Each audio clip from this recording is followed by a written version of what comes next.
Novel عشق محرم از قلم صبا مغل۔ وہ بھاری قدموں کے ساتھ سیڑھیاں چڑھ رہا تھا اور دل کی کیفیت عجیب ہو رہی تھی۔ اس کا دل قطعی نہیں چاہ رہا تھا اپنے روم میں جانے کا، پر مجبوری تھی، کیونکہ ایک اور وجود اس کے کمرے میں اس کے بیڈ پر پورے حق کے ساتھ بیٹھا یقیناً اس کا انتظار کر رہا ہوگا، یا شاید اس وجود کی بھی یہی کیفیت ہو۔ آج کی رات، کیونکہ آج کی رات سب سے بھاری اور مشکل رات تھی دونوں پر۔ ہر ایک اٹھتے قدم کے ساتھ دل ڈوب کے پھر ابھر رہا تھا۔ یہی سوچ اس کے دل مضطرب کرنے کو کافی تھی کہ اپنے کمرے میں بیٹھے اس وجود سے کیا بات کرے گا جو پورے حق کے ساتھ اس کی زندگی میں قدم جما چکی تھی۔ آج کی یہ رات نہ صرف اس پر بھاری تھی، یقیناً اس وجود کے لیے بھی بھاری ہوگی، کیونکہ قدرت نے ان دونوں کو اس نئے رشتے سے جوڑا تھا جو دونوں کے وہم و گمان میں بھی نہ تھا۔ پر قسمت اس پر بھلا کس کا اختیار ٹھہرا جو ان دونوں کا سوچتی؟ قسمت میں جو لکھا ہو وہ ہو کر رہتا ہے۔ اسی لمحے لائٹ کا چلے جانا اسے اس کیفیت سے نکال لایا۔ وہ جلدی سے بولا، کیا ہوا عبدل؟ لائٹ کیسے چلی گئی؟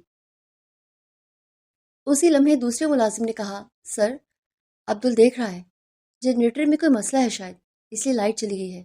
اچھا، آئندہ خیال رکھنا، اس نے حکمیہ لہجے میں کہا۔ جی سر، ملازم نے کہا۔ اچانک جہان عالم شاہ کے سر میں دھماکے سے اپنے چھوٹے بھائی شان عالم کی کہی بات یاد آئی۔ جامی بھائی، آئرہ کو ڈر لگتا ہے اندھیرے سے۔ آپ سے بعد میں بات کرتا ہوں، پہلے اسے دیکھ لوں۔ اسی لمحے اسے اس لڑکی کا خیال آیا جو اس کے کمرے میں اکیلی بیٹھی تھی، اور اوپر سے اندھیرا۔ وہ موبائل کی روشنی میں اپنے کمرے کی طرف بھاگا۔ وہ 2 سیڑھیاں ایک ساتھ پھلانگتا ہوا اوپر پہنچا، اور جیسے ہی اس نے اپنے کمرے کا دروازہ کھولا، ایک وجود جھٹکے سے اس کے سینے سے آ لگا۔ جہان عالم کو زور کا جھٹکا لگا۔ وہ سسکتی ہوئی اس کے سینے سے آ لگی تھی۔ وہ تھوڑا آگے کو سرکا اور اسے الگ کرنا چاہا، پر وہ اور زور سے اسے خود سے بھینچ لیا آئرہ نے۔ وہ رو رہی تھی، اس کے آنسو اس کا سینہ بھگونے لگے۔ وہ ہلکا ہلکا کانپ رہی تھی۔ موبائل کارپٹ پر گرا جہان عالم کے ہاتھ سے۔ شانی کے بچے، اچھا ہوا تم آ گئے، میں ڈر گئی تھی۔ تم جانتے ہو مجھے کتنا ڈر لگتا ہے اندھیرے سے؟ آئرہ کے لفظوں نے اسے جھنجھوڑ دیا۔ وہ جو اس کے ڈرنے کا سوچ کر اس کے گرد اپنے بازو پھیلاتا، اسے تحفظ کا احساس دینے کے لیے اس پر اس کے لفظ سن کر اس نے اپنے ہاتھ گرے رہنے دیے۔ وہ تو تڑپ رہی تھی، پر جہان عالم کے سینے میں درد اٹھا اپنے بھائی کے لیے، جو اس لڑکی سے کتنی محبت کرتا تھا۔ آج بھی آئرہ اس کی محبت کے حصار سے نکلی ہی نہیں۔ وہ رو رہی تھی، پر آنسو جہان عالم کی آنکھوں میں بھرنے لگے تھے۔ نقصان تو دونوں کا ہوا تھا، اس ایک شخص کے جانے سے۔ شانی، تم ہو، میں جانتی ہوں، تمہاری خوشبو میں محسوس کر سکتی ہوں۔ وہ بے وقوف جانتی ہی نہیں تھی کہ دونوں بھائی ایک ہی برانڈ کی پرفیوم کا استعمال کرتے ہیں۔ اس کے سینے سے اپنا چہرہ مسل رہی تھی، ایسا لگ رہا تھا جیسے وہ اپنا آنسو اس کی ہی قمیض سے صاف کر رہی تھی۔ شانی، تم کچھ کہتے کیوں نہیں؟ وہ سسکی اور اس کے سینے سے سر اٹھایا۔ اسی لمحے لائٹ آ گئی تھی اور اپنے روبرو جہان عالم شاہ کو دیکھ کر وہ ڈر گئی تھی۔ اس کے نزدیک اس طرح کھڑا ہونا اور اس کا ضبط سے ہاتھ بھیجنا وہ دل و جان سے کام گئی۔ شرمندگی ہوئی اسے اپنے لفظوں کے یاد آنے پر۔ اسے افسوس ہوا، اندھیرے نے اس کے حواس گم کر دیے تھے جو ایسے لفظ بول بیٹھی۔ اب حواس بحال ہوئے تو شرمندگی نے جگہ لے لی، اور وہ بولی، آئی ایم سوری جہان عالم بھا۔ ایک دم اپنی زبان دانتوں کے بیچ دبائی آئرہ نے۔ وہ بکھلاہٹ کا شکار ہو رہی تھی۔ شاید پرانی عادتیں چند لمحوں میں کہاں چھوٹتی ہیں۔ ان کا رشتہ بھی یوں اچانک بدلا تھا تو مخاطب ہونے کے انداز بدلنے میں بھی دیر لگے گی۔ وہ شرمندہ سی کھڑی تھی۔ ایک کڑی نظر اس پر ڈال کر جہان عالم کمرے کے واحد صوفے پر جا بیٹھا۔ کافی دیر اپنا سر مسلتا رہا اور سر درد سے پھٹنے کو تھا۔ وہ اب تک وہیں کھڑی تھی، اسی پوزیشن میں۔ آخر کار جہان عالم نے کہا، کیا ساری رات یہیں کھڑے ہو کر گزارنے کا ارادہ ہے کیا؟ جاؤ، جا کر کپڑے بدلو۔ اس کی سرد آواز پر وہ چونکی اور واش روم کی طرف بڑھی۔ کیسے گزرے گی زندگی؟ بابا جان، کس مشکل میں ڈال دیا مجھے آپ نے۔ وہ صوفے کے پشت سے سر ٹکا کر سوچ رہا تھا۔ شانی، اتنا جلدی کیوں چھوڑ گئے ہمیں؟ دیکھو کتنی مشکل ہو گئی ہے زندگی۔ ابھی وہ تھوڑی دیر اور کچھ سوچتا، اس سے پہلے آئرہ چیختی ہوئی واش روم سے نکلی اور سیدھا اس کے پاس آئی اور کہا، جامی بھائی، وہ کاکروچ میری پیٹھ پر، مجھے اپنے کمرے میں جانا ہے۔ اس نے گھبرائی ہوئی آواز میں کہا۔ Shut up! کیا بکواس کر رہی ہو؟ اٹھو، کاکروچ تم کو کیا کھا جائے گا؟ تم چاہو تو اسے کھا سکتی ہو۔ جہان عالم نے شدید غصے سے کہا۔ وہ جامی، ابھی آئرہ آگے سے وہی لفظ لگاتی جہان عالم نے اسے روکا۔ بس، صرف جہان عالم کہنا اب اس کے آگے کوئی لفظ میرے نام سے جوڑا تو مجھ سے برا کوئی نہیں ہوگا۔ جہان عالم یا جامی کہنے کی عادت ڈالو، سمجھی؟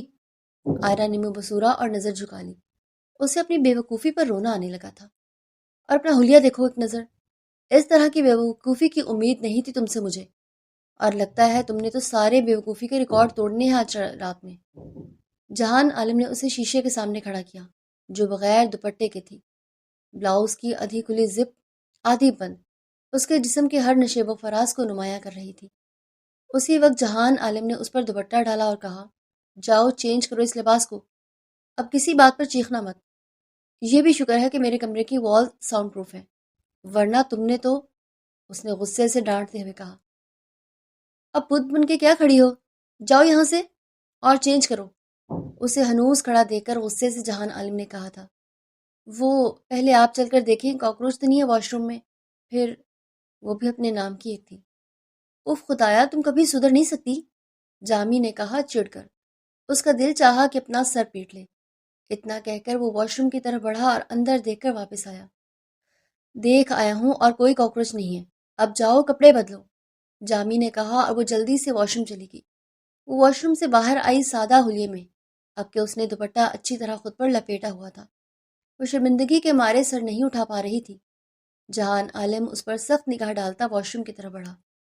کچھ دیر بعد وہ چینج کر کے فریش ہوتا شیشے کے سامنے کھڑا ہوا۔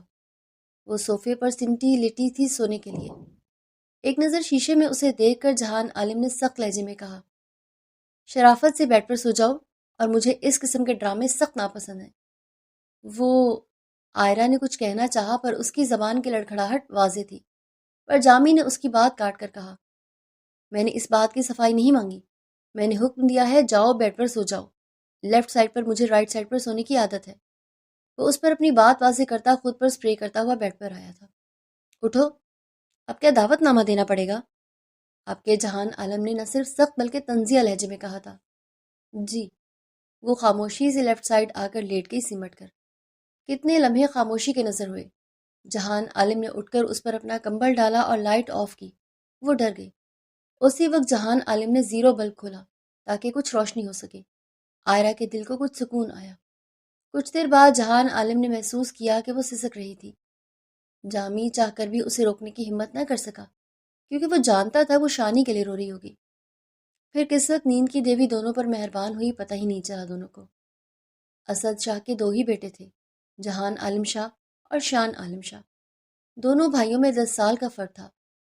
دوسرے بیٹے کی پیدائش کے وقت آمنہ شاہ گزر گئیں اور سب نے اسد شاہ پر زور ڈالا کہ وہ دوسری شادی کر لے، پر یہ ان کی محبت کی انتہا تھی کہ انہوں نے آمنہ کے بعد دوسری شادی نہ کی، بلکہ اپنی پوری زندگی اپنے دونوں بیٹوں کے لیے وقف کر دی تھی۔ جہان عالم نے اپنے بھائی کو بے انتہا لاڈ پیار کیا تھا۔ اسد شاہ اور جہان عالم کی آہنگ کا تارا تھا شان عالم شاہ۔ جہان عالم کو سب پیار سے جامی اور شان عالم کو شانی کہتے تھے۔ شانی ابھی 9 سال کا تھا جب ان کی زندگی میں 7 سالہ آئرہ آئی تھی۔ 7 سالہ آئرہ اسد شاہ کی بہترین دوست جاوید کی اکلوتی بیٹی تھی۔ کار حادثے میں جاوید اور ان کی اہلیہ گزر گئے تھے۔ اسد شاہ جاوید کے گزرنے کے 2 مہینے کے بعد صرف اس کی بیٹی کی خیریت لینے گئے تھے، اور وہاں اسے پھٹے کپڑوں میں جھاڑو دیتے دیکھ کر ان کا دل ایسا ٹوٹا کہ وہ جاوید کی بہن کے حوالے ساری جائیداد کرائے، جس کی خاطر وہ بھتیجی کو رکھ کر یہ ظلم کر رہی تھی۔ جاوید کی بہن جائیداد کے کاغذ بنوا کر باقاعدہ قانونی طریقے سے جائیداد اپنے نام کروا گئی۔ آئرہ کا ننھا انگوٹھا لگوا کر، اور دوسری طرف اسد شاہ نے بھی کاغذی کارروائی کر کے لیگلی آئرہ کو اڈاپٹ کر لیا تھا، اس کی پھپھو سے، کیونکہ جاوید کی صرف ایک ہی بہن تھی، جبکہ اس کی اہلیہ کا کوئی بھائی بہن نہ تھا۔ اسد شاہ جس دن آئرہ کو گھر لائے اسی دن شانی کو یہ سنہری بالوں والی گڑیا بہت پیاری لگی، اور یوں شانی کو ایک ساتھی مل گیا جس کے ساتھ وہ کھیل سکے۔ اسد شاہ نے خاص تائید کی تھی کہ جامی سے کہ وہ آئرہ کا بھی خیال رکھے شانی کی طرح۔ جامی اس کا خیال کیا کرتا؟ شانی نے مکمل آئرہ کو سنبھال لیا تھا۔ سکینہ بھی شاہ خاندان کے پرانے ملازم کی بیٹی تھی، جو کم عمری میں بیوہ ہو کر میکے میں بیٹھ گئی تھی۔ اسد شاہ سکینہ کو بہن کی طرح سمجھتے تھے، اسی لیے اسد شاہ اور آمنہ شاہ نے اسے سمجھایا کہ وہ شادی کر لے، پر انہوں نے انکار کیا شادی سے۔ آمنہ بیگم انہیں اپنے ساتھ لے آئی شہر۔ یوں سکینہ کی گود میں دونوں بچے پل رہے تھے، اور اب آئرہ کو بھی انہوں نے پالنا شروع کیا۔ آئرہ اور شانی کی شرارتوں سے گھر بھر میں رونق تھی۔ جہان عالم فوراً پڑھنے کے لیے چلا گیا اور وہیں پر اس نے اپنا بزنس شروع کیا اور وہیں سیٹل ہو گیا تھا۔ پر 2-3 مہینے کے بعد وہ پاکستان ضرور آتا، باپ اور بھائی سے ملنے۔ اسد شاہ اس پر زور دینے لگے کہ وہ شادی کر لے، پر وہ ہر بار ٹال جاتا یہ کہہ کر کہ ابھی اپنے بزنس کو وقت دینا چاہتا ہوں، شادی تب کروں گا جب اپنا بزنس آپ کے بزنس سے بھی زیادہ پھیلا لوں۔ اسد شاہ اسے دعا دیتے، انشاءاللہ جلد ایسا ہو جائے تو تمہارے سہرے کے پھول کھلا سکوں۔ اسد شاہ کا زور دیکھ کر اس نے کہا کہ ڈیڈ، میرا خیال ہے آپ شانی کی شادی کر دیں، ویسے بھی اس نے آپ کا بزنس اچھی طرح سنبھال لیا ہے۔ لوگ باتیں بنائیں گے کہ بیٹا کے بیٹے کے ہوتے ہوئے جھوٹے کی شادی کر دی، ایسی کیا جلدی تھی؟ پلیز ڈیڈ، یہ دقیانوسی باتیں چھوڑیں، 24 سال کا ہو گیا ہے شانی، اس کی شادی کا سوچیں۔ دیکھیں ہمارے سرکل میں کوئی لڑکی۔ اسی وقت آئرہ دوڑتی آئی اور اسد شاہ کے پیچھے چھپتے ہوئے دھوئی، بابا مجھے اس شانی سے بچا لیں، میں نے کچھ نہیں کیا۔ اچھا موٹی جھوٹ بول رہی ہو، تم نے میری شرٹ جلا دی جان بوجھ کر، جانتا ہوں میں۔ اب دو اپنی فیورٹ کرتی، مجھے جلانی ہے، شرافت سے دو، سمجھی؟ اسد شاہ دونوں کی لڑائی پر مسکرا رہے تھے جبکہ شانی اور آئرہ ان کے صوفے کے ارد گرد چکر کاٹ رہے تھے۔ دونوں اپنی مستی میں لگے جامی کو فراموش کر بیٹھے تھے۔ اسی وقت آئرہ کی کلائی پکڑ لی جامی نے اور کھڑا ہو کر بولا، شٹ اپ، کیا بچپنا لگایا ہوا ہے، جاؤ شانی اپنے روم میں۔ اور ہاں آئرہ، ابھی تم بچی نہیں ہو، یہ حرکتیں کرو۔ ڈیڈ، میرا خیال ہے کہ آئرہ کے بھی لڑکا ڈھونڈے، اسے بھی اپنے گھر کا کریں آپ۔ آئرہ گمسم ہو کر بابا کو دیکھنے لگی جبکہ شانی بھی بے چین ہو اٹھا آئرہ کی شادی کا سوچ کر۔ اسد شاہ اور کچھ کہتے جامی نے آئرہ کی کلائی چھوڑی تو وہ سوری جامی بھائی کہہ کر وہاں سے چلی گئی جبکہ شانی بھی خاموشی سے وہاں سے چلا گیا۔ ان کے جاتے ہی اسد شاہ نے کہا، جامی، آئرہ کو میں نے ہمیشہ تمہارے حوالے سے سوچا ہے۔ واٹ؟ ڈیڈ، اس بچی سے میرا کیا جوڑ؟ میرے لیے وہ شانی کی طرح ہی ہے۔ جامی، خود کو اتنا بڑا بوڑھا سمجھنے کی ضرورت نہیں ہے، پر ڈیڈ میں آئرہ کے لیے کبھی حامی نہیں بھروں گا، ایسا سوچیے کبھی مت۔ مجھے اپنی ہم عمر اور میچور لڑکی سے شادی کرنی ہے۔ اسد شاہ کے چہرے پر مایوسی آئی تو جہان عالم پریشان ہوا کیونکہ اپنے ڈیڈ کو وہ کم ہی انکار کرتا تھا کسی بات سے۔ ویسے ڈیڈ، ہم آئرہ اور شانی کی بھی شادی کروا سکتے ہیں، آپ کے گھر کی رونق یوں ہی برقرار رہے گی۔ ہاں، ویسے یہ خیال مجھے کیوں نہیں آیا پہلے؟ وہ ہنس کر بولے جب رات کے کھانے پر آئرہ نہ آئی کیونکہ وہ پہلے ہی سو چکی تھی اور شانی بھی مضطرب تاثرات کے ساتھ بیٹھا تھا۔ اسد شاہ اور جامی نے شانی کی چپ کو خاص محسوس کیا۔ وہ کچھ نوالے لے کر اٹھنے لگا تو جامی نے کہا، ویسے شانی، ہم سوچ رہے تھے کہ تمہارے لیے وقار انکل کی ٹینا۔ اس کا جملہ مکمل ہونے سے پہلے ہی اس کی بات کاٹ کر بولا، بھائی مجھے نہیں کرنی اس ٹینا سے۔ اچھا پھر آئرہ کے لیے ایک لڑکا ہے ہماری نظر میں۔ ڈیڈ اور بھائی، آپ کو آئرہ کے لیے لڑکا نظر نہیں آتا کیا؟ کیا کمی ہے مجھ میں؟ ویسے کمی تو ہے تم میں، میچورٹی کی۔ اسد شاہ نے شرارتی لہجے میں کہا، ڈیڈ میں میچور بن جاؤں گا، پلیز ڈیڈ، میں آئرہ کے بغیر مر جاؤں گا۔ اللہ نہ کرے، بے ساختہ اسد شاہ اور جامی نے کہا ایک ساتھ۔ پاگل ہو تم، ہم نے تم دونوں پاگلوں کی شادی کا سوچا ہے تاکہ گھر کی رونق یوں ہی بنی رہے۔ جامی کی بات پر شانی خوشی سے اس کے گلے لگا اور پھر اسد شاہ سے، thank you did, thank you بھائی۔ اگلے دن جب آئرہ سے اسد شاہ نے پوچھا تو اس کے ہونٹوں کی شرمیلی مسکراہٹ نے اس کے دل کا حال احوال بتا دیا۔ یوں چٹ منگنی پر اور شادی ہو گئی دونوں کی۔ آئرہ جو ہمیشہ جامی سے ڈرتی تھی شانی سے شادی کے بعد پر اعتماد ہو گئی تھی۔ اب اسد شاہ کم ہی زور دیتے تھے جامی کو شادی پر۔ جامی خوش تھا، کم از کم اب وہ بچ گیا تھا شادی کے ٹاپک سے۔ شادی کے کچھ مہینوں کے بعد آئرہ کی پریگننسی کی خبر نے گھر میں رونق بھر دی تھی۔ جامی لندن سے ڈھیر سارے چاکلیٹس اور گفٹس لایا تھا اس خوشخبری کو سن کر۔ اسد شاہ نے بہت خوشی منائی اس خبر کو لے کر۔ سب بے صبری سے ننھے مہمان کا انتظار کر رہے تھے کہ ایک دن آفس سے واپسی پر شانی کی کار کے ایکسیڈنٹ کی خبر نے اس گھر سے خوشیوں کا رخ موڑ لیا۔ شانی کی موت کی خبر، یہ صدمہ آئرہ برداشت نہ کر سکی اور اسی وقت زمین بوس ہو گئی۔ جب ہسپتال میں اس کی آنکھ کھلی تو اسے اپنا وجود خالی خالی سا لگا۔ شانی کے ساتھ وہ بچہ بھی اس دنیا سے چلا گیا۔ اسد شاہ جو کبھی بوڑھے نہ لگتے تھے، اس سب کے بعد وہ بوڑھے لگنے لگے تھے۔ ان کی تو کمر ہی ٹوٹ گئی۔ اپنے جوان 25 سالہ بیٹے کی موت نے۔ گھر کی یہ حالت دیکھ کر جامی نے اپنا بزنس وائنڈ اپ کر لیا اور پاکستان شفٹ ہو گیا، کیونکہ وہ جانتا تھا کہ اس کا باپ کبھی باہر ملک نہیں رہے گا۔ اس لیے بغیر اسد شاہ کے کہے وہ خود ہی اپنے وطن لوٹ آیا تھا۔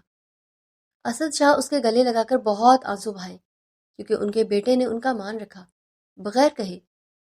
جامی سمجھ گیا کہ اس کا باپ اس سے کیا چاہتا ہے۔ پھر جامی نے اپنے باپ کا بزنس سنبھال لیا اور زندگی کی نئی روٹین شروع ہوئی۔ ہر ایک موڑ پر جامی کو شانی یاد آتا تو اس کی آنکھیں نم ہو جاتی۔ جامی نے اپنی طرف سے بہت کوشش کی باپ کو دوبارہ بزنس میں انوالو کرے، پر اسد شاہ کا دل ان سب چیزوں سے اچاٹ ہو گیا تھا۔ جامی نے محسوس کیا آئرہ دن بدن کمزور ہوتی جا رہی ہے، تو اسے ڈاکٹر کے پاس چلنے کو کہا۔ پہلے تو ازلی ضدی پن سے انکار کر گئی، پر جامی کا پرزور انداز دیکھ کر خاموشی سے چلنے کو مان گئی، اور یوں شانی کے جانے کے 6 مہینے بعد وہ پہلی دفعہ باہر نکلی تھی۔ ڈاکٹر نے کچھ ٹیسٹ کروائے اور شدید غذائی کمی کا شکار بتایا آئرہ کو۔ اب بابا کے ساتھ ساتھ وہ آئرہ کا بھی خیال رکھنے لگا تھا۔ اب پہلے کی طرح سب ایک ساتھ ڈائٹنگ پر رات کو کھانا کھاتے تھے۔ جامی آئرہ کی پلیٹ میں کھانا ڈالتا تو وہ غصے سے گھورنے لگتی، تو جامی کہتا کہ بعد میں گھورنے کا شوق پورا کر لینا، پہلے کھانا فنش کرو، سمجھی؟ وہ بے دلی سے کھانے لگ جاتی۔ اسد شاہ خوش تھے اس تبدیلی سے۔ آج زبردستی اسد شاہ نے دونوں کو بھیجا تھا شاپنگ پر۔ سکینہ بھی ان کے ساتھ تھیں، وہ سارے بے رنگ لباس لے رہی تھی، تو جامی کے کان میں شانی کی آواز گونجی، آئرہ مجھے تو شوخ رنگ پسند ہے۔ شانی تمہاری پسند میری پسند ہے، آئرہ شرما کر بولی تھی۔ جامی کی آنکھوں میں مرچیں سی بھرنے لگی۔ کیوں ایسے چلے گئے شانی؟ ہم سب تمہارے بغیر ادھورے ہیں۔ وہ لوگ جیسے ہی واپس آئے تو آئرہ بابا کو سلام کر کے اوپر جانے لگی، تو جامی نے کہا، آئرہ بابا کو نہیں دکھاؤ گی اپنی شاپنگ؟ وہ دانت پیس کر بولی، جامی بھائی دکھاتی ہوں۔ پھر اس کے بے رنگ کپڑے دیکھ کر اسد شاہ کے دل کو ٹھیس پہنچی۔ اس سے پہلے اسد شاہ کچھ کہتے، جامی نے سب کپڑے اٹھا کر سکینہ بوئی کو دیے اور کہا یہ کل جمعے کے دن آئرہ کے سر کا صدقہ نیت کر کے بانٹ دینا، کیونکہ آئرہ یہ کپڑے پہنے گی۔ آئرہ بت بنی کھڑی رہی، اور پھر جامی نے شوخ رنگ کے کپڑے نکالے بابا کو دکھائے، اور پھر آئرہ کو تھما کر بولا، اب سے تم ایسے ہی کپڑے پہنو گی، سمجھی؟ جامی بھائی میں بیوہ ہوں، شاید اب بھول رہے ہیں، جانتا ہوں، پر یہ گھر صرف تمہارا سسرال نہیں ہے، تم اس گھر کی بیٹی ہو، اور بابا کو پسند نہیں ان کی بیٹی یہ بے رنگ لباس پہنے، سمجھی؟ آئرہ جامی ٹھیک کہہ رہا ہے، تم میری بیٹی ہو، اور کوئی باپ اپنی بیٹی کو ایسے نہیں دیکھ سکتا۔ جامی اور اسد شاہ کی کوششوں سے وہ زندگی کی طرف لوٹنے لگی تھی۔ جامی اسے یونی میں کسی اچھے کورس میں ایڈمیشن دلانا چاہتا تھا، پر وہ سختی سے انکار کر گئی۔ اسے اپنے دوستوں سے رابطے میں رکھنے کو کہتا تو وہ کہتی میں نے کبھی کوئی دوست نہیں بنائی، کیونکہ شانی ہی میرا دوست تھا۔ کتنے لمحے وہ حیرت سے اسے دیکھتا رہا۔ کیا واقعی اس قدر دونوں اٹیچ تھے؟ اسے اندازہ نہ تھا۔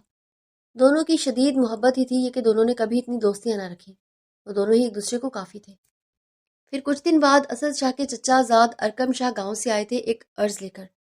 ان کا عرض سن کر تو دنگ ہی رہ گئے تھے۔ اسد شاہ ارکم شاہ اپنے بیٹے وسیع شاہ کا رشتہ لائے تھے آئرہ کے لیے، اپنی بیٹی سمینہ شاہ کا رشتہ جامی کے لیے۔ اسد شاہ نے شکریہ کے ساتھ انکار کیا، یہ کہہ کر کہ وسیع شاہ 4 بچوں کا باپ ہے، اس کا کوئی جوڑ نہیں بنتا آئرہ کے ساتھ۔ اسد شاہ آئرہ کم عمر سے ہی پر ہے تو بیوہ، اسے کون سا کوئی کنوارا رشتہ ملے گا؟ ایسے ہی رشتہ آئیں گے اسد شاہ؟ کہیں تم ساری عمر اسے اپنے بیٹے کی بیوہ بنا کر تو نہیں رکھنا چاہتے نا؟ نہیں ارکم شاہ، آئرہ پہلے میری بیٹی ہے، بعد میں بیٹے کی بیوہ۔ ایک باپ کی طرح سوچ کر ہی وسیع شاہ کے رشتے کے لیے انکار کر رہا ہوں۔ میری بیٹی دیہاتی ماحول کی عادی نہیں ہے ارکم شاہ۔ سمینہ شاہ کے بارے میں کیا خیال ہے تمہارا اسد شاہ؟ سمینہ شاہ بھی میری بیٹی ہے، پر پہلے آئرہ کے فرض سے سبکدوش ہو جاؤں تو پھر جامی کا سوچوں گا۔ اسد شاہ کا انداز ارکم شاہ کو ٹالنے والا لگا۔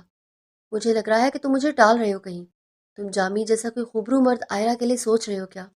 ہاں بالکل ایسا ہی کوئی چاہتا ہوں اپنی بیٹی کے لیے۔ کوئی کنوارا کبھی نہیں ملے گا تمہیں اپنی بیٹی کے لیے، یاد رکھنا میری بات۔ اتنا کہہ کر ارکم شاہ اٹھنے لگے تو اسد شاہ نے کہا، ارکم شاہ جامی شادی کرے گا میری بیٹی کے ساتھ، یہ ہے میرا فیصلہ۔ کبھی نہیں مانے گا تیرا بیٹا، یاد رکھنا میری بات اسد شاہ، جاتے جاتے ارکم شاہ نے کہا۔ اسی رات اسد شاہ نے جب جامی سے یہ بات کی تو ایک دم وہ بکھلا گیا۔ بابا نے ایسا سوچا بھی کیسے؟ وہ میرے بھائی کی بیوی ہے۔ پہلے اپنا جملہ درست کرو جہان عالم، وہ شانی کی بیوہ ہے جس کا نکاح تم سے جائز ہے۔ سوری بابا، یہ نہیں ہوگا مجھ سے۔ وہ منہ پھیر کر کھڑا ہو گیا۔ یہ انداز اس کی ناگواری بتا رہا تھا۔ صحیح کہتا ہے یرکم، میرا خوبرو بیٹا کبھی نہیں مانے گا۔ وہ ٹھیک کہہ رہا تھا۔ وہ مایوس ہو کر چلے گئے۔ اس کے کمرے سے اسی رات ان کو پہلا ہارٹ اٹیک آیا۔ آئرہ اور جامی دونوں پریشان ہو گئے تھے۔ ڈاکٹر نے اینجیو پلاسٹی کا کہا تھا، جس کے لیے اسد شاہ مان نہیں رہے تھے۔ ان کی ضد کی ایک ہی وجہ تھی، اگر جامی آئرہ سے نکاح کر لے تو وہ اینجیو پلاسٹی کروائیں گے۔ آئرہ ہکا بکا ہو کر یہ سن رہی تھی۔ بابا کہ یہ حالت بحث کرنے جیسی نہ تھی، اس لیے دونوں نے خاموشی سے نکاح کے لیے حامی بھر لی تھی، اور پہلے ان دونوں کا نکاح ہوا اور پھر بابا جان کا آپریشن۔ اسد شاہ کے آپریشن کامیاب رہا، جس کے بعد جامی اور آئرہ نے سکون کا سانس لیا۔ دونوں ایک دوسرے سے کترانے لگے تھے۔ اسد شاہ گھر آنے کے بعد رخصتی کا کہا تو جامی ٹال مٹول کرنے لگا۔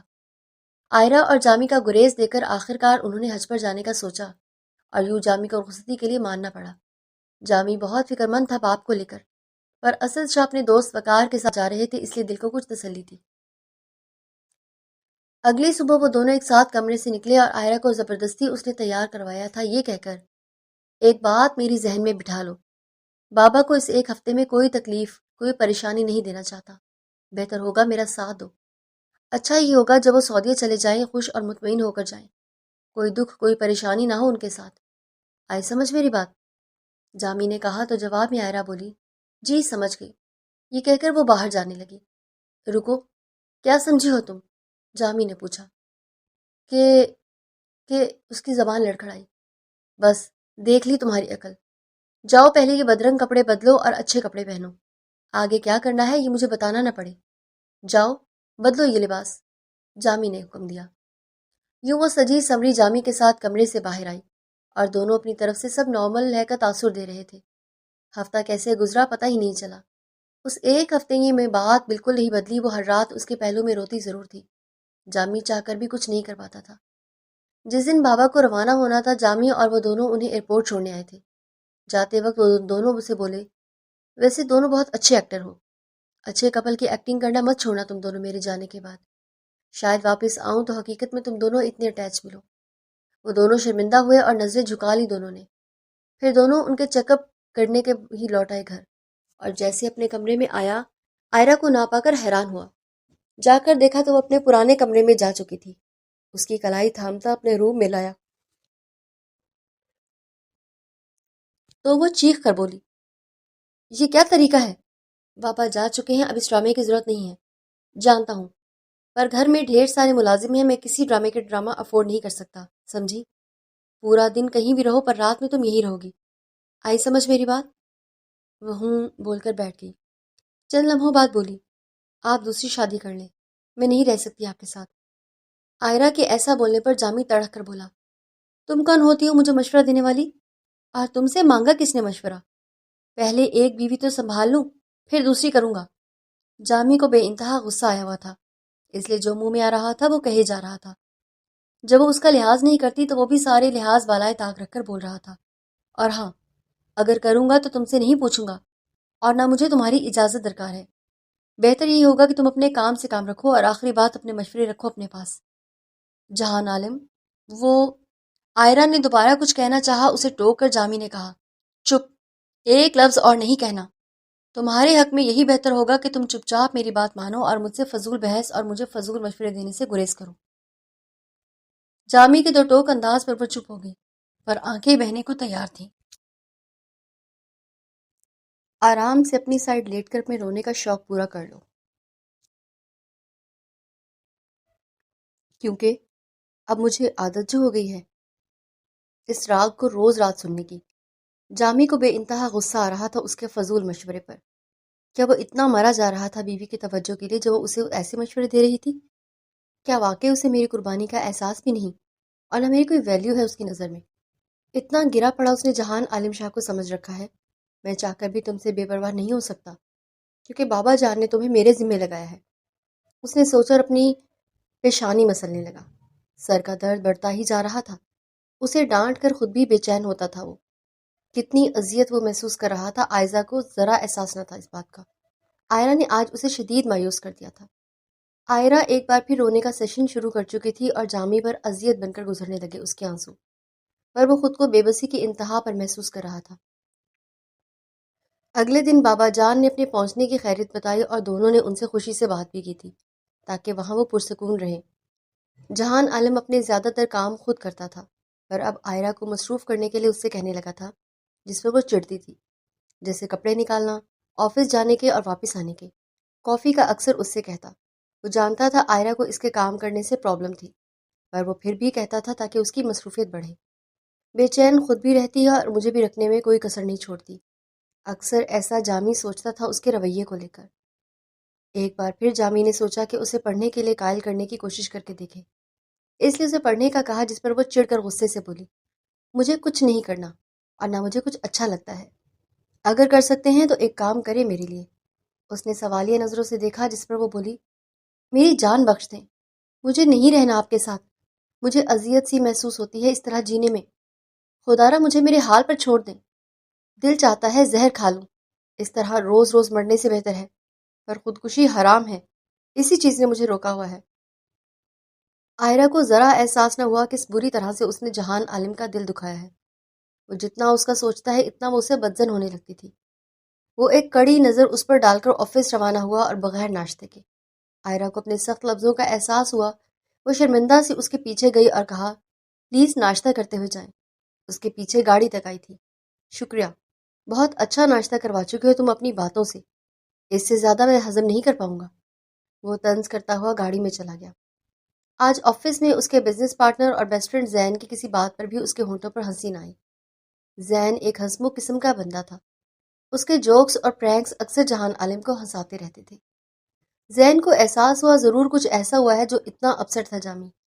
2-3 آفس امپلائیز کو بری طرح ڈانٹ چکا تھا وہ۔ کیا بات ہے، کچھ پریشان ہو؟ زین سے رہا نہ گیا تو آخر کار پوچھ ہی لیا اس نے۔ نہیں تو، جامی نے کہا سنبھل کر۔ اب دوست سے بھی چھپاؤ گے؟ زین نے کہا۔ مجھے کیا ضرورت ہے تم سے کچھ چھپانے کی؟ جامی نے نظروں کا زاویہ بدل کر کہا۔ اب بک بھی تو یار، زان تھا ہی ایسا، اسی طرح گفتگو کرتا تھا اسے۔ کچھ نہیں ہے زین، کیوں سر کھا رہے ہو؟ میں گھر جا رہا ہوں بس، جامی نے چڑ کر کہا۔ کچھ نہیں ہے؟ اچھا، کوئی معمولی بات نہیں ہے، کوئی بڑی بات بھی ہوگی جو جہان شاہ عالم نے اپنا سیلف کنٹرول کھونے لگا ہے۔ زین کے لہجے میں بے انتہا فکر تھی، اور لمحے بھر کو چپ ہونے کے بعد وہ دوبارہ بولا، اتنے دنوں سے پریشان ہو جانتا ہوں، چپ اس لیے تھا کہ تم خود بتاؤ گے، پر آج لگتا ہے کہ پانی سر سے گزر گیا ہے، تمہارے چہرے سے صاف پتہ چل رہا ہے۔ زین پلیز، کچھ باتیں کہنے جیسی نہیں ہوتی ہیں، سمجھا کرو پلیز، جامی نے بے چینی سے کہا۔ تم نے مجھے آج شرمندہ کیا ہے، میری دوستی کو بھی۔ زین اپنے نام کا ایک تھا جو بات چھوڑنے والا نہیں تھا۔ پلیز زین یار، جامی نے کہا بے بسی سے۔ تم کیوں جاؤ، میں چلا جاتا ہوں، آج سے ایک روم میں بیٹھنا فضول ہے، جب میرا دوست مجھے اپنی تکلیف نہ بتائے۔ غصے سے زین آفس کا روم چھوڑ کر جانے لگا تو ایک دم جامی نے کہا، رکو۔ وہ ٹھہر گیا اس کے بلانے پر۔ تم جانے بنا جان نہیں چھوڑو گے نا؟ چند لمحے خاموشی کی نظر ہوئے اور زین اپنی جگہ بیٹھ گیا، اور اس کی مکمل توجہ جامی کی طرف تھی۔ بابا جان کی دی ذمہ داری میں پوری کرنے میں شدید ناکام ہو رہا ہوں۔ میں جتنا آئرہ کو وقت دے رہا ہوں وہ اس رشتے کو نبھانا ہی نہیں چاہتی۔ وہ اتنی بیزار ہے اس تعلق سے کہ مجھے دوسری شادی کا کہہ رہی ہے۔ زین شوق ہی ہوا تھا اس کی بات پر۔ لمحے بھر کو ٹھہر کر دوبارہ بات جاری رکھتے ہوئے بولا، یہ رشتہ میرے گلے میں ہڈی کی مانند پھنس گیا ہے، جسے نہ اگلا جا سکتا ہے اور نہ نگلا جا سکتا ہے۔ ہر رات میرے بستر پر ہو کر وہ روتی میرے بھائی کے لیے ہے، نہ اسے روک سکتا ہوں، نہ رونے سے اور نہ اسے کچھ کہنے کی ہمت اپنے اندر پاتا ہوں۔ جامی نے اپنا ہاتھ ہاتھوں پر گرا لیا اپنی بات کہہ کر۔ کیوں روک نہیں سکتے اسے؟ تمہیں حق ہے اس پر، ذہن نے کہا۔ حق؟ کیسا حق؟ جب وہ مجھے شوہر ہی تسلیم کرنے کو تیار نہیں تو کس حق سے روکوں اسے؟ جامی نے کہا۔ پھر تو بلا کے بزدل مرد نکلے تم جہان عالم شاہ، ذہن نے طنزیہ لہجے میں کہا۔ کیا کہا؟ میں اور بزدل؟ جامی شوق ہوا اس کے الفاظ پر۔ یہ میری ہمت ہے جو اسے اپنے بھائی کے لیے رونے دیتا ہوں، ہر رات میرے پہلو میں ہو کر میرے بھائی کی جدائی کو روتی ہے۔ میری برداشت دیکھو، اس سے زیادہ برداشت کا کیا امتحان ہوگا؟ جامی نے تند لہجے میں کہا۔ یار جامی، اس سے تمہاری ہمت اور برداشت نہیں تمہاری بزدلی کا پتہ چلتا ہے۔ تم سارے حق رکھ کر خود کو مضبوط مرد کہنے والا اپنی بیوی کو چپ نہیں کروا سکتا، اس کے آنسو نہیں پوچھتا، کیوں نہیں؟ افسوس یار، تم کہتے ہو آئرہ بھابھی تمہیں شوہر نہیں مانتی، حقیقت یہ ہے کہ تم کبھی شوہر بنے ہی نہیں۔ تو وہ کیا تمہیں بیوی بن کر دکھاتی؟ زین کی باتوں نے اسے جھنجھوڑ دیا تھا۔ اس کی چپ پر زین نے کہا، تم ان کو شوہر والی محبت دے کر تو دیکھو، بیوی وہ خود بخود بنتی جائیں گی۔ وہ زین کا ڈھکے چھپے لفظوں میں بات کا مطلب اچھی طرح سمجھ رہا تھا۔ کیا بکواس کر رہے ہو؟ میں ایسا نہیں کر سکتا اس کی رضامندی کے بغیر، جامی نے غصے سے کہا۔ تم ساری عمر ان کو سمجھاتے رہو گے وہ اس رشتے کی حقیقت ان کو سمجھ نہیں آنے والی۔ ایک حصار سے نکلنے کے لیے دوسرا حصار قائم کرنا پڑتا ہے میری یار۔ زین نے نرم لہجے سے اسے اپنی بات پر قائل کرنا چاہا۔ میں ایسا نہیں کر سکتا، جامی نے کچھ سوچ کر کہا۔ ایک دن وہ خود تو پاگل ہو جائے گی اس شراب کے پیچھے اور تمہیں الگ نیم پاگل کر دیں گی۔ اس زندہ حقیقت کو تم دونوں تسلیم کر ہی لو تو شانی جا چکا ہے اور جانے والوں کو دنیا والوں کی فکر نہیں رہتی، زین نے سمجھایا اسے۔ میں مانتا ہوں اس بات کو، پر مجھے یہ مناسب، جامی نے کچھ اور کہنا چاہا۔ پر ور چھوڑو، میاں بیوی میں یہ مناسب ہے، تم بس بات ختم ہو، جیسا میں کہہ رہا ہوں تم وہی کرو آج، زین نے اسے ٹوکا۔ کافی دیر سمجھانے کے بعد آخر کار وہ اسے اپنی بات پر قائل کر ہی چکا تھا۔ آئرہ کو آج شدید شرمندگی تھی اپنی صبح والے رویے پر، اس لیے اس وقت کچھ بہتر حلیے میں بیٹھی جامی کا کھانے پر انتظار کر رہی تھی۔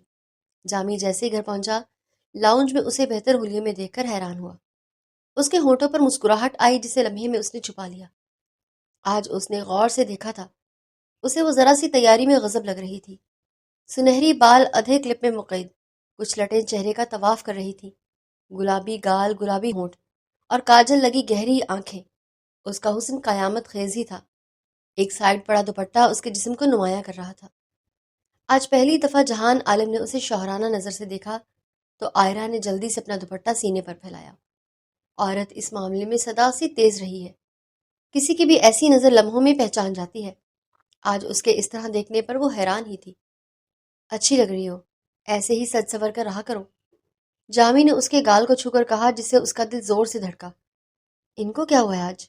آئرہ نے سوچا۔ آئرہ نے سنبھل کر کہا، کھانا لگا دوں؟ لگا دو، جامی نے کہا۔ آپ فریش ہو جائیں، میں نے کپڑے نکال دیے ہیں۔ اوکے، میں چینج کر کے آتا ہوں، تب تک میں کھانا گرم کر لیتی ہوں۔ وہ اس کی فرما برداری پر حیران ہوا۔ یہ پہلی بار تھا کہ دونوں نے بیک وقت نارملی بات کی تھی ایک دوسرے سے، ورنہ تو اکثر کسی ایک کا موڈ خراب ہی ہوتا تھا۔ آئرہ کچھ الجھن کا شکار ہو رہی تھی جامی کے آج کے رویے پر۔ اس کی پرشوق نگاہیں اسے الجھا رہی تھی۔ پہلے تو کبھی اس طرح نہیں دیکھتے تھے جامی، آج ان کے دیکھنے کا انداز ہی مختلف لگ رہا ہے مجھے، آئرہ نے سوچا۔ اس وقت وہ بیڈ کی چادر درست کر رہی تھی، چادر لگاتے ہوئے اسے ایسی ہی باتیں اس کے ذہن میں آ رہی تھی۔ وہ کشمکش کا شکار ہو رہی تھی۔ اس سے پہلے وہ اور کچھ سوچتی جامی روم کا دروازہ کھول کر اندر آ گیا اور کہا، میرے لیے کافی بنا دو۔ وہ جو سونے کا سوچ بیٹھی تھی اس کے کہنے پر جی ٹھیک ہے کہہ کر روم سے باہر چلی گئی۔ کچھ دیر میں وہ کافی بنا کر آئی تو جامی صوفے پر بیٹھا لیپ ٹاپ پر کچھ کام کر رہا تھا۔ آئرہ نے ٹرے میں اس کے سامنے کی تو اس نے کپ لینے کے بجائے اس کی کلائی تھام لی۔ وہ حیران ہوئی۔ آؤ بیٹھو۔ دوسرے ہاتھ سے ٹرے تھام کر اسے اپنے پہلو میں بٹھایا۔ وہ حیرت سے اس کا یہ انداز دیکھ رہی تھی۔ مجھے سونا ہے، آئرہ نے سنبھل کر کہا۔ آج اس کے ہر انداز میں استحقاق تھا۔ بعد میں سو جانا، بابا جان کو کال لگا رہا ہوں، مل کر بات کرتے ہیں۔ جامی کی بات سن کر آئرہ کو دل کے تسلی ہوئی۔ جامی نے کال لگائی اور کافی دیر ان دونوں نے بابا سے بات کی۔ بابا ان کو ساتھ دے کر خوش ہو رہے تھے۔ دانستہ جامی اسے چھو کر اس کے حواس گم کر رہا تھا۔ جیسے ہی کال ڈسکنیکٹ ہوئی وہ جلدی سے اس کے پہلو سے اٹھی۔ سونے کے لیے وہ بستر پر لیٹی جانے کیوں اس کی آنکھیں بھر برسنے لگی تھی۔ جامی نے کئی منٹ خود پر ضبط کرتا رہا۔ آخر کار لیپ ٹاپ بند کرتا اٹھا صوفے سے اور کہا، آئندہ اس طرح رویا مت کرو آئرہ، مجھے تکلیف ہوتی ہے۔ آئرہ پر اس سے پہلے کبھی اثر ہوا تھا جامی کی بات کا جو آج ہوتا؟ وہ ہنوز رو رہی تھی۔ وہ ضبط کرتا ہوا لائٹ آف کر گیا اور زیرو بلب کی روشنی میں اس کے پہلو میں آ کر اس کے چہرے پر ہاتھ پھیرتا بولا، مجھے تمہاری آنکھوں میں آنسو برداشت نہیں ہے، آج کے بعد تم نہیں روگی۔ وہ حق سے اس کے آنسو پہنچنے لگا۔ وہ شوق ہو کر اسے دیکھنے لگی۔ اگلے پل وہ بولا، اگر پھر بھی روئی تو پھر اپنے طرف کیسے صاف کروں گا؟ اس کے اس انداز پر آئرہ کے لب پھڑپھڑائے اور پھر وہ کچھ بول ہی نہیں پائی تھی۔ وہ نیم اندھیرے میں اس کے تاثرات کو بغور دیکھنے لگی۔ پوچھو گی نہیں کیسے صاف کروں گا؟ اس کے آنسو تھم چکے تھے اس کے شوخیانہ انداز پر۔ نہیں، کیونکہ مجھے اس کی ضرورت محسوس نہیں ہوتی کہ آپ سے پوچھوں۔ آئرہ نے اپنا لہجہ روڈ بنا لیا۔ اس کے مزور جذبوں کو بند باندھنے کا آئرہ کے پاس اور کوئی طریقہ نہ تھا۔ وہ اس کی نظر میں شوہرانہ جذبات دیکھ چکی تھی۔ وہ اتنی بیوقوف نہ تھی جو اس کے بدلے انداز کو نہ سمجھی ہو۔ چلو کوئی بات نہیں، تم نہیں پوچھتی تو کیا، میں تمہیں بتا دیتا ہوں۔ ارے بتانے کی کیا ضرورت ہے، تمہیں پریکٹیکلی میں کر کے دکھاتا ہوں۔ اس کے کہنے کی دیر تھی اور آئرہ اس کے نظروں کے معنی کو سمجھتی اس سے پہلے جامی نے جھک کر اس کا چہرہ تھاما، اس کی دونوں آنکھوں کو چوم لیا، اس کے آنسو اپنے ہونٹوں سے چنے۔ آئرہ نے مزاحمت کی، اپنا چہرہ اس کی گرفت چھڑا کر کہا، یہ کیا کر رہے ہیں آپ جامی؟ اس کے لہجے میں حیرت ہی حیرت تھی۔ کچھ غلط تو نہیں کر رہا؟ وہی کر رہا ہوں جو ایک شوہر اپنی بیوی سے کرتا ہے۔ اس کی بات پر وہ کلس کر بیٹھ سے اٹھنے لگی، کیونکہ اسے اس سے کوئی بہتر طریقہ نہ تھا اسے روکنے کا۔ پر جامی نے اس کی کلائی تھام کر اسے بیڈ پر گرا لیا۔ وہ اس کے ہونٹوں پر جھک گیا اور اس کے سینے پر مزاحمت کر رہی تھی۔ اپنے ہاتھوں سے وہ اس کے دونوں ہاتھ تھام کر اوپر کی طرف کر چکا تھا۔ وہ اپنے اندر قیامت خیز احتجاج کر رہی تھی، پر سامنے بھی جامی تھا۔ جب مرد اپنی پر آئے تو عورت کی کیا چلتی ہے؟ ایسا ہی کچھ آئرہ کے ساتھ ہوا تھا۔ آنسو ٹوٹ کر آنکھوں سے بہہ نکلے اس کے لمس پر جامی نہ رکا۔ وہ جا بجا اس پر اپنے لمس چھوڑتا اسے اپنی محبت کی بارش میں بھگونے لگا تھا۔ اس کی مزاحمت میں شدت آئی تو اس نے اپنے انداز میں شدت لے آیا تھا۔ وہ کب تک ایک مرد کا مقابلہ کرتی؟ وہ مکمل اس پر حاوی ہو چکا تھا۔ وہ اس کی باہوں میں اس کی زیادتی پر روتی رہی اور وہ اس کے آنسو ہونٹوں سے چننے لگا۔ وہ لفظ کہنا چاہتی اس کی زیادتی پر تو وہ اس کے ہونٹوں کو قید کر لیتا۔ آئرہ کی سسکیاں وہیں دم توڑنے لگی۔ آئرہ تھک کر اس کی باہوں میں ہی سو گئی تھی۔ اگلی صبح تڑپ کر اس کی باہوں کے حصار سے نکلی۔ صبح کے 8 بج چکے تھے۔ وہ حیران تھی اتنی گہری نیند پر۔ سر درد سے پھٹنے کو تھا، پر پہلے فریش ہونا بھی ضروری تھا۔ وہ اس کے لمس کو اپنے جسم سے کھروچ کے نکالنا چاہتی تھی۔ جتنا صابن رگڑتی پر احساس ختم ہونے کا نام نہیں لے رہا تھا۔ وہ ٹوٹ کر رو پڑی اس لمحے۔ آخر کتنی دیر وہ ہاتھ باتھ روم میں ماتم کرتی، اس لیے آخر اسے باہر آنا ہی تھا۔ وہ نہا کر آئی، ایک نظر جامی پر نہ ڈالی۔ وہ جاگ چکا تھا، پر وہ اگنور کرتی شیشے کے سامنے آئی اور ٹاول کو بالوں سے نکالا اور صوفے پر پھینکا غصے سے۔ آئرہ نے شیشے میں خود کو دیکھا۔ وہ شانی کی آئرہ نہیں لگ رہی تھی۔ خود کو بدلا ہوا محسوس کیا اس نے۔ جامی اس پر اپنا رنگ چھوڑ چکا تھا۔ وہ زیادہ خود کو دیکھ ہی نہ سکی، شیشے میں نظریں جھکا لی تھی۔ سنہری زلفوں سے پانی کی بوندیں ٹپک رہی تھی۔ آنکھیں پانیوں سے بھرنے لگیں۔ کل رات کا منظر آنکھوں میں گھوما۔ ایک بار پھر اگلے پل جامی نے پیچھے سے اس کی زلفوں کی خوشبو سونگھی اور آگے کی طرف بائیں کندھے پر رکھی۔ وہ تھر تھر کانپنے لگی۔ وہ ضبط کی انتہا پر تھی اور سامنے والا اس کا ضبط ہی آزما رہا تھا۔ وہ اپنے شوہرانہ حقوق اس سے لے رہا تھا۔ آنسو تھے، بہنے کو تیار تھے۔ گلابی ہونٹ کپکپا رہے تھے۔ وہ شیشے میں اس کے تاثرات دیکھ چکا تھا۔ اس کے کندھے پر اپنے ہونٹ رکھ چکا تھا۔ وہ جی جان سے کانپی۔ کل رات اس کے لمس میں شدت تھی۔ اس کا رخ اپنی طرف موڑا اور اس نے جو آنسو اس کے پلکوں پر اٹکے تھے، اس کی ایک آنکھ کو چوم کر پھر دوسری کو چوم کر اس کے آنسو اپنے ہونٹوں سے چن لیے اس نے۔ وہ خود کو بے بسی کی انتہا پر محسوس کر رہی تھی۔ ان آنکھوں میں آنسو نہ دیکھوں میں، اور یہ ہونٹ بس مسکراتے رہنے چاہیے، سمجھی؟ اس کے ہونٹوں پر نرم بوسہ لے لیا اس نے۔ آئرہ تڑپ کر اسے ہلکا سا دھکا دے کر اس کے حصار سے نکلی اور غصے سے بولی، آپ نے زبردستی کی ہے میرے ساتھ، میں اس کے لیے معاف نہیں کروں گی آپ کو۔ میں تم سے کبھی اس بات کی معافی مانگوں گا بھی نہیں، سمجھی؟ یہ ماتمی انداز چھوڑو، مجھے اپنی بیوی مکمل میرے رنگ ڈھنگ میں نظر آنی چاہیے۔ چلو شاباش، یہ بدرنگ لباس اتارو اور کوئی شوخ رنگ نکال کے پہنو۔ اس کی بات کو اگنور کرتا اپنی کہتا اس کی کمر میں ہاتھ ڈال کر الماری کے پاس لے گیا اور مزے سے شوخ لباس نکالنے لگا۔ میں بالکل نہیں پہنوں گی ایسا کچھ۔ آپ ہر معاملے میں میرے ساتھ زبردستی نہیں کر سکتے، سمجھے؟ وہ جلدی سے اس کے حصار سے نکل کر تند لہجے میں بولی تھی۔ اچھا تو تم نہیں پہنو گی یہ لباس؟ اس نے پوچھا۔ جواب میں وہ بولی، بالکل نہیں پہنوں گی۔ اسی وقت جامی نے کھینچی لی، اس کے بدرنگ لباس کے دامن کو پکڑا اور کاٹنے لگا۔ وہ شوقی ہو گئی اس کے اس انداز سے۔ کوئی بات نہیں، آج میں خود اپنی بیوی کو خود اپنے پسند کا لباس پہناؤں گا۔ اس نے اور کاٹنا چاہا تو وہ جلدی سے اس کا ہاتھ تھام گئی اور بولی، جو لباس کہیں گے وہی خود پہن لوں گی، پلیز ایسا نہ کریں۔ اس کے ملتجی لہجے پر جامی نے اس کے ہاتھ سے اپنا ہاتھ چھڑا کر اس کے گال پر ہونٹ رکھ گیا اور شوخ لہجے میں بولا، دیٹس لائک مائی وائف۔ وہ بس اپنے ہونٹ بھینچ گئی اس کے اس انداز پر۔ اگلے پل وہ ایک شوخ لباس پہنے ہوئے تھی اور وہ اس کی الماری سے بدرنگ لباس نکال کر سکینہ بی کے حوالے کر چکا تھا۔ جامی نے یہی بسنے کی۔ ناشتے کی ٹیبل پر بھی وہ اسے اپنے ہاتھ سے نوالے کھلانے لگا تو وہ ضبط سے بولی، میرے ہاتھ سلامت ہیں۔ جانتا ہوں، پر کیا کروں، میرا پہلا تجربہ ہے بیوی کا، اس لیے سمجھنے کی کوشش کر رہا ہوں کہ کیسے بیہیو کروں۔ وہ شوق ہوا جانے کو جامی کو یہ سب کرنا اچھا لگ رہا تھا۔ شاید وہ بھی اپنی ازدواجی زندگی میں خوبصورت رنگ بھرنا چاہ رہا تھا۔ سکینہ بھی جنہوں نے اسے پالا تھا وہ بھی حیران تھی اس کے اس بدلے رنگ سے۔ اب ان کے دل کو تسلی ہو گئی تھی کہ بہت جلد اس گھر میں پھر سے خوشیوں کے قہقہے گونجیں گے جو شانی کے جانے سے بند ہو گئے تھے۔ مجھے یہ سب اچھا نہیں لگتا، آئرہ نے دو ٹوک کہا۔ وہ اس سے اپنی ناگواری بالکل نہیں چھپا رہی تھی۔ پر مجھے تو اچھا لگ رہا ہے۔ عجیب زبردستی ہے، آئرہ بولی تھی۔ زبردستی تو زبردستی ہی صحیح ڈائر وائف، جامی سکون سے بولا۔ وہ اس کے ہر انداز کو اگنور کر کے بس اپنی ہی کرتا جا رہا تھا۔ اسی لمحے وہ کال آئی تو اٹھتا ہوا بولا، زین، آج کی سب میٹنگز تم دیکھ لینا، مجھے آج کے دن بہت کام ہے۔ دوسری طرف سے زین شوق لہجے میں بولا، جناب بتانا پسند کریں گے کون سے کام؟ وہ ہلکا کہکہا لگا کر بولا، اپنی بیوی کے ساتھ شاپنگ پر جانا ہے، اس سے زیادہ کچھ امپورٹنٹ نہیں ہے۔ زین کے اندر سکون اترا اس کی بات پر۔ کچھ اور باتیں کر کے اس نے کال کاٹی۔ آئرہ اٹھنے لگی تو وہ اس کا ہاتھ تھام گیا۔ کہاں جا رہی ہو؟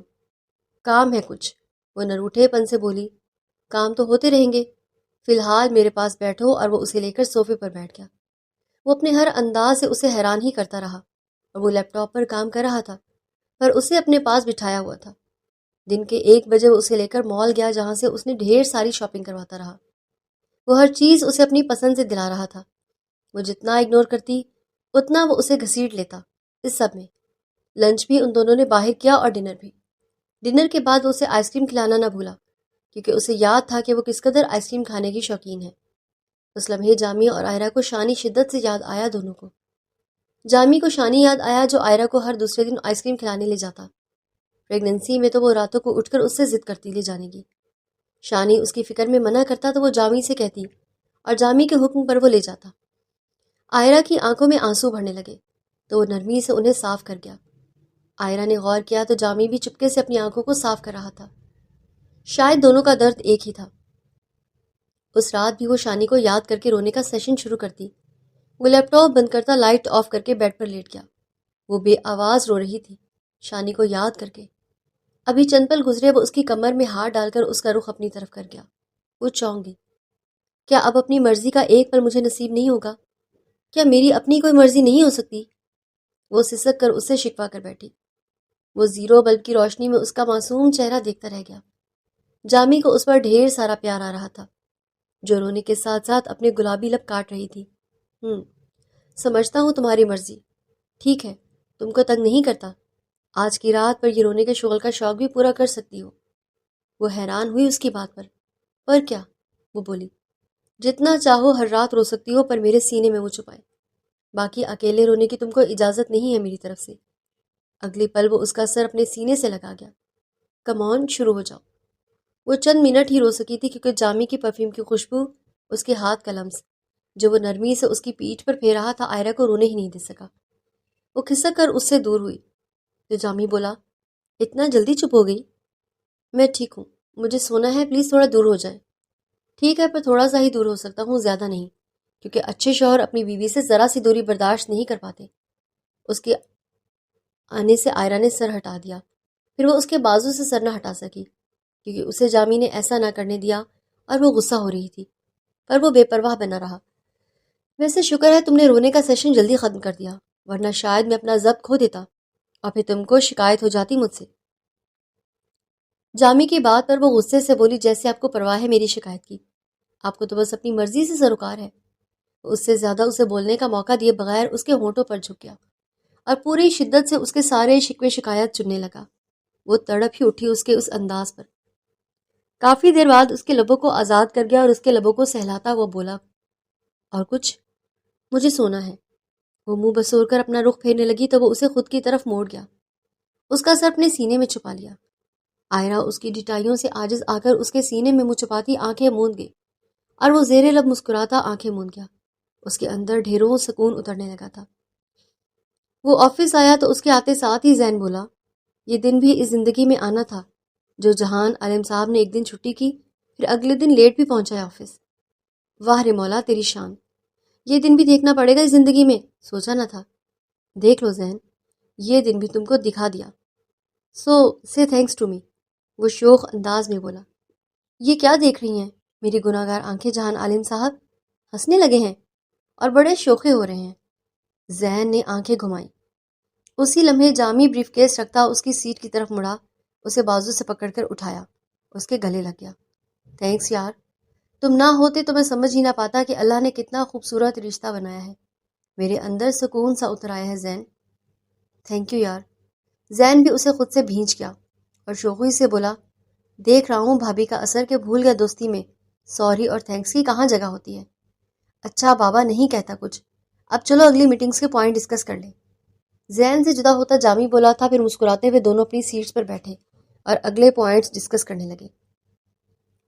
اگلے کئی دن وہ آئرہ کو خود میں مصروف رکھنے لگا اور بابا سے بھی دونوں کی بات ہوئی، وہ بھی ان کے بیچ سب ٹھیک محسوس کرنے لگے۔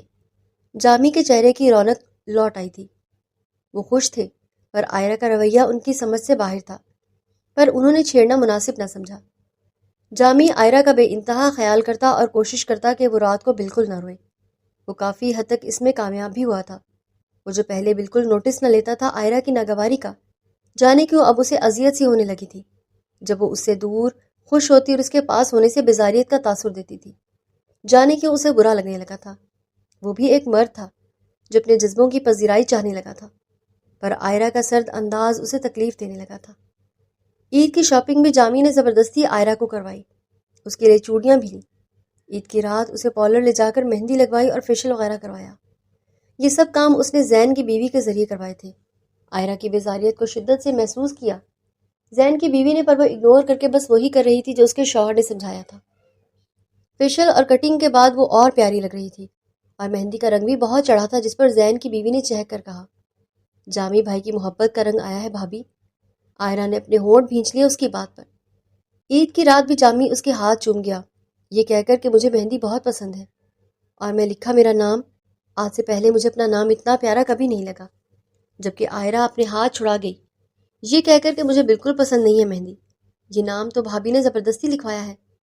جامی اسے دیکھتا ہی رہ گیا، جس کے چہرے پر صرف نفرت تھی۔ عید پر بھی آئرہ کا موڈ خراب ہی رہا، وہ صرف تب مسکرائی جب بابا سے بات کر رہی تھی فون پر۔ یہ اگلے دن کی بات ہے جب وہ اسے بتا رہا تھا کہ 3 دن بعد اس کی اسلام آباد میں میٹنگ ہے، اس لیے اس نے پلان بنایا ہے کہ 2 دن وہ بھی کوہ مری میں رہیں گے اور پھر اسلام آباد میں گھومیں گے۔ یوں 1 ہفتے کے ٹرپ کا پلان جامی نے بنایا تھا، اسے پیکنگ کا کہہ کر خود فون پر بزی ہو گیا۔ کچھ دیر بعد آیا تو آئرہ چیزوں کو اٹھک پٹک رہی تھی اور منہ میں بڑبڑا الگ رہی تھی۔ اس کی اس قدر بیزاریت دیکھتے ہوئے پوچھ بیٹھا تھا، واقعی تم نہیں جانا چاہتی میرے ساتھ؟ وہ منہ پھیر گئی تو جامی نے اسے بازو سے دبوچا اور اس کا رخ اپنی طرف کرتا ہوا بولا، کچھ پوچھا ہے میں نے، جو کہنا ہے صاف کہو۔ آخر آپ کو نظر کیوں نہیں آتا کہ میں نہیں جانا چاہتی آپ کے ساتھ؟ جب پہلے پتہ چلا تھا آپ اسلام آباد جا رہے ہیں، یہ سوچ کر ہی میں پرسکون ہو گئی تھی کہ کم از کم کچھ دن تو میری جان چھوٹی رہے گی۔ اب وہاں پر بھی مجھے لے کر جا رہے ہیں، میں تنگ آ گئی سب سے۔ اس اتنا بیزار کن لہجے سے وہ دنگ رہ گیا۔ اس کی 1 مہینے کی ریاضت کا یہ صلہ ہوگا اس نے سوچا نہ تھا۔ وہ پست لہجے میں ایک بار اور پوچھ بیٹھا، کیا واقعی تم میرے ساتھ جانا نہیں چاہتی؟ آپ کو سمجھ کیوں نہیں آ رہا؟ مجھے یہ سب اذیت دیتا ہے، مجھے میرے حال پر چھوڑ دے خدا کے واسطے پلیز۔ وہ اچھی طرح جانتی تھی اس کی کسی بات کا اس پر کوئی اثر نہیں ہونے والا، اس لیے اپنی بھڑاس نکال کر وہ دوبارہ پیکنگ کرنے لگی، اور اسے نہیں اندازہ تھا کہ جامی کو کس طرح اس طرح کی بات نے اذیت پہنچائی ہے۔ وہ ایک دم اس کے ہاتھ سے اس کے کپڑے لے کر زمین پر پھینک کر بولا، آج کے بعد میں کسی اذیت سے گزرنے کی ضرورت نہیں پڑے گی، میں پوری کوشش کروں گا کہ تمہیں کم سے کم مخاطب کر سکوں۔ آج کے بعد سوائے بابا سے بات کرتے ہوئے کبھی تم سے مخاطب ہونے کی بھی کوشش نہیں کروں گا۔ اور ہاں، میں اکیلا ہی جا رہا ہوں اسلام آباد، میری پیکنگ کرنے کی تمہیں ضرورت نہیں ہے، سارا سامان ان پیک کر کے واپس رکھ دو، جب مجھے جانا ہوگا میں خود ہی لے کر چلا جاؤں گا۔ اتنا کہہ کر وہ چلا گیا اور وہ حیرت سے اسے جاتا ہوا دیکھتی رہ گئی۔ پھر واقعی اس نے اپنی کہی بات کو سچ کر دکھایا، اس سے بالکل مخاطب ہونا اس نے چھوڑ دیا، اور وہ دونوں ایک بیڈ پر تو سوتے تھے پر ایک دوسرے سے دوسری طرف رخ کر کے سوتے تھے۔ وہ بالکل اس سے بات نہیں کرتا تھا۔ عید کے تیسرے دن زین اپنی فیملی کے ساتھ آیا تو وہ حیران رہ گیا جامی کی اس قدر بے نیازی دیکھ کر۔ آئرہ سب نارمل دکھانے کی کوشش کر رہی تھی، جبکہ وہ بالکل ہی اسے اگنور کر کے زین سے بزنس کی باتیں کرتا رہا۔ کچھ دن بعد دونوں باہر آئے، اس سے پہلے زین اس سے باز پرس کرتا۔ وہ خود ہی بولا، please Zain, stay away from my life, اب تم کچھ نہیں مجھے کہو گے۔ زین اس کے دو ٹوک انداز پر چپ ہو گیا۔ اگلے دن اسے اسلام آباد جانا تھا۔ آئرہ اس کی پیکنگ کر چکی تھی، پر وہ دوسرا بیگ نکال کر اپنی پیکنگ کرنے لگا تو آئرہ سے رہا نہیں گیا۔ وہ بولی، میں نے یہ پیکنگ کر تو لی ہے جامی۔ وہ ڈرتے ڈرتے بولی تھی، پر جامی تند لہجے میں بولا، لگتا ہے تم کو کم سنائی دیتا ہے۔ چلو کوئی بات نہیں، ایک اور بار صاف کہہ رہا ہوں، میری کسی چیز کو ہاتھ لگانے کی ضرورت نہیں ہے۔ میرے ہر کام کرنے کے لیے یہاں ملازم ہیں، اور پھر بھی اگر کسی کی ضرورت پڑی تو میں خود کر سکتا ہوں اپنے کام۔ آئندہ میری کسی چیز کو ہاتھ لگانے کی ضرورت نہیں۔ ملازموں کی وجہ سے میں تمہیں کمرے میں برداشت کر رہا ہوں، ورنہ شاید تمہیں واپس وہیں بھیج دیتا جہاں تمہیں رہنے پر سکون آتا ہے۔ اتنا کہہ کر وہ اپنے بیگ کی زپ بند کرتا، سائڈ پر رکھتا اور روم سے نکل گیا۔ وہ ہکا بکا ہو کر اسے جاتا دیکھتی رہی۔ اسے قطعی امید نہیں تھی کہ جامی اس قدر اس سے ناراض ہو سکتا ہے۔ وہ تو 1 مہینے سے اس کی توجہ کی عادی ہو چکی تھی، اب تو یہ اس کی برداشت سے باہر تھا۔ وہ شدت سے رو پڑی، اور آج پہلی دفعہ وہ شانی کی بجائے جامی کو رو رہی تھی، اس کی توجہ کے لیے رو رہی تھی۔ جامی پوری رات کمرے میں نہ آیا، اور وہ پوری رات روتے اور سونے کی کوشش میں گزارنے لگی۔ اگلی صبح وہ کمرے میں آیا اور فریش ہونے چلا گیا، اپنے کپڑے نکال کر۔ وہ آئرہ کے نکالے کپڑے سائڈ پر کر گیا۔ آئرہ ضبط کرتی ہوئی نیچے آئی اور ڈائننگ ٹیبل پر اس کا انتظار کرنے لگی، پر جب جامی فریش ہو کر نیچے آیا اور اسے ڈائننگ پر بیٹھا دیکھا تو سکینہ بھی کو اللہ حافظ کہتا جانے لگا۔ تو انہوں نے کہا، کھانا تو کھا کر جاؤ بیٹا، بھوک نہیں ہے۔ اتنا کہہ کر وہ اپنا سامان لے کر لاؤنج سے نکل گیا۔ اپنے آنسو روکنے لگی، وہ اس کے پیچھے گئی، پر وہ نہیں پلٹا اور گاڑی میں بیٹھ کر ایئرپورٹ چلا گیا۔ 2 دن میں آئرہ کو اچھی طرح اندازہ ہو گیا کہ اس کے بغیر نہیں رہ سکتی۔ اس کا ضمیر مسلسل اسے کچوکے لگا رہا تھا کہ تم نے خود اپنی بے وقوفی سے انمول شخص کھویا ہے۔ آخرکار سکینہ بی کے سامنے رو کر اپنا دل ہلکا کیا آئرہ نے، اور انہوں نے اسے سمجھایا کہ اگر وہ سچ سنور کر اپنے شوہر کو دوبارہ اپنی طرف متوجہ کرے تو جامی اس کی طرف پلٹ کر آئے گا، کیونکہ جب بیوی پلٹ کر صرف شوہر کی طرف آتی ہے تو ناراض شوہر بھی پلٹ کر اپنی بیوی کے پاس ہی آتا ہے۔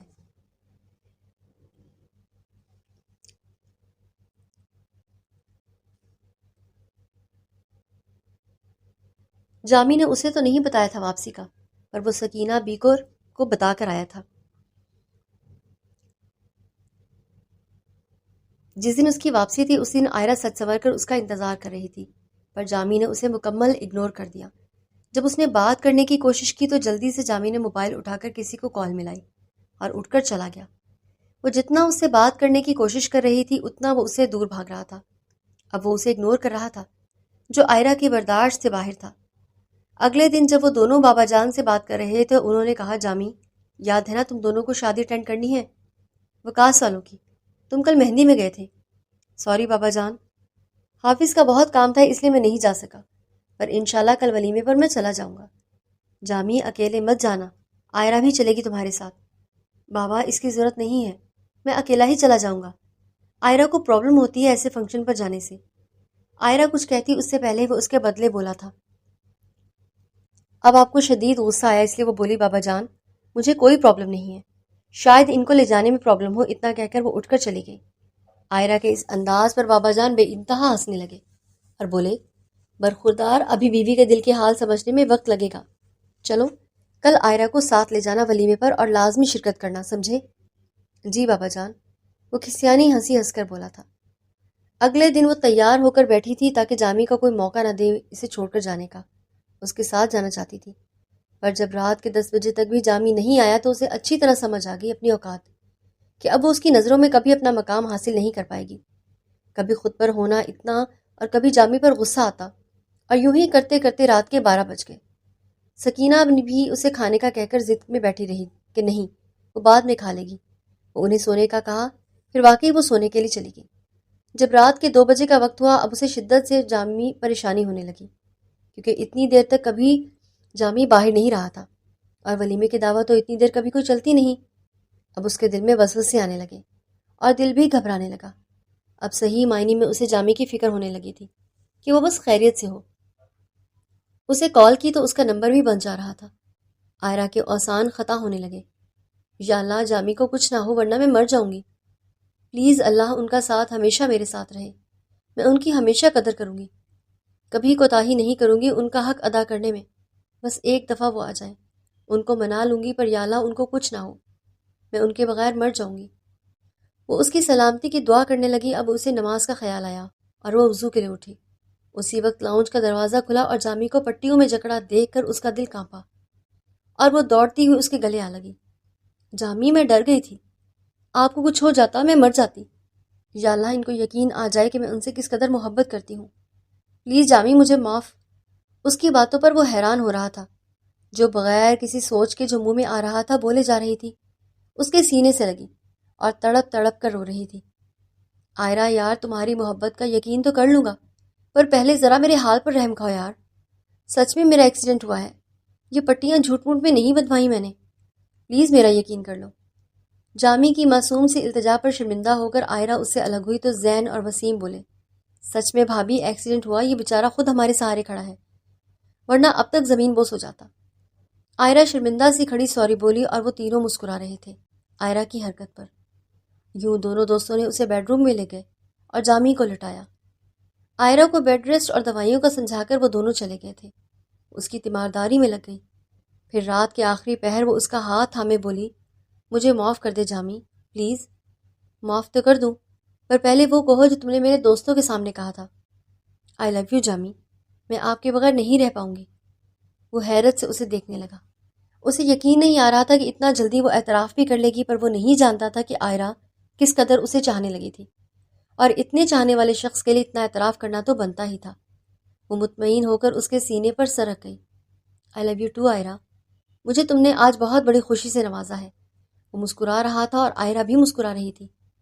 آج صحیح معنی میں دونوں کا رشتہ مکمل ہوا تھا۔